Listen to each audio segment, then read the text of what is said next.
Part 3. You will hear two students, Nina and James, discussing different type of work. First, you'll have some time to look at questions 21 to 26.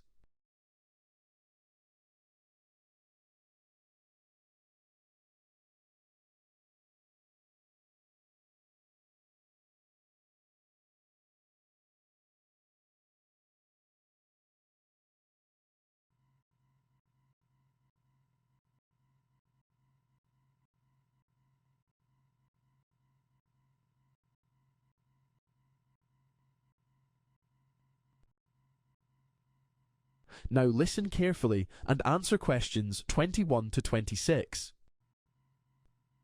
So, James, have you thought about getting a part-time job? I was looking into a few options, and there are actually quite a lot out there. Yeah, I have. I think working in retail might be a good choice. You get to meet people, and some stores offer employee discounts, which is a nice perk. Yeah, that's a fair point. What about waiting tables?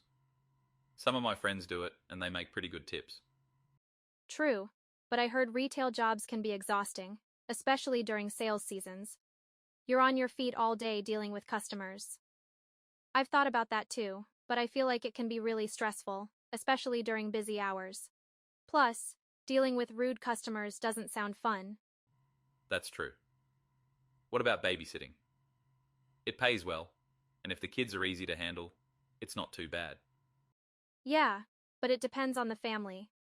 Some kids are a nightmare. You could end up with a toddler who throws tantrums for hours, or a preteen who's glued to their phone and ignores everything you say. Plus, you need to be super responsible. What if they get hurt? Or what if someone breaks in the house while you're there?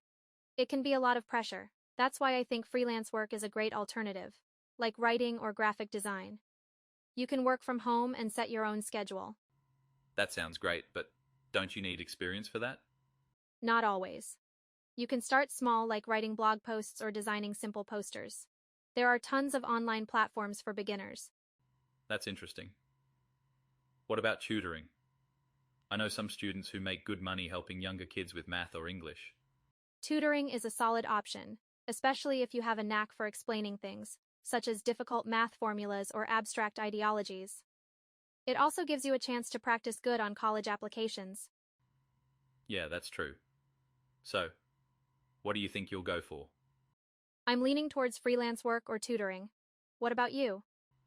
I think I'll try retail first and see how it goes. If it's too tiring, maybe I'll switch to tutoring.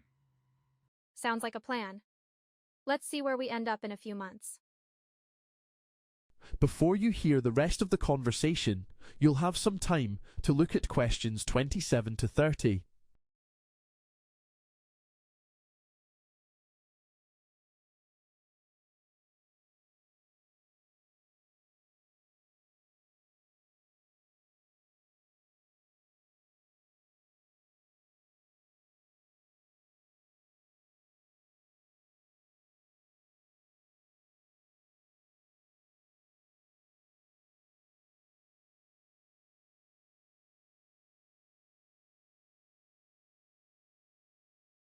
Now listen and answer questions 27 to 30.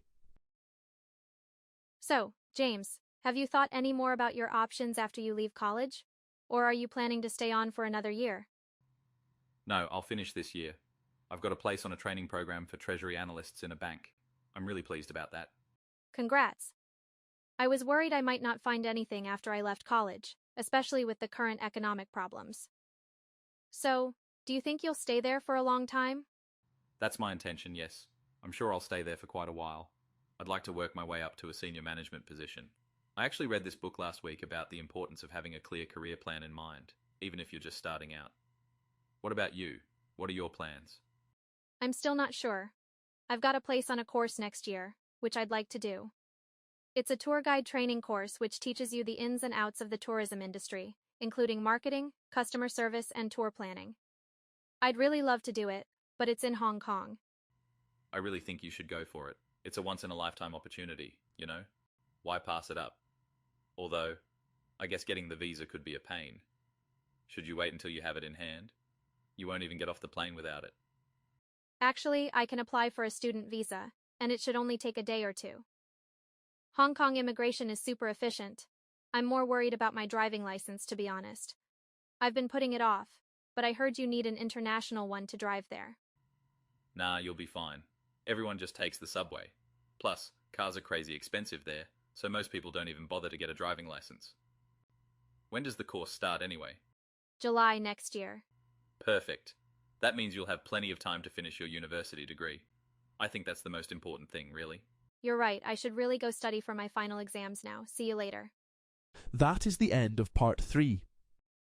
You now have 30 seconds to check your answers to part 3.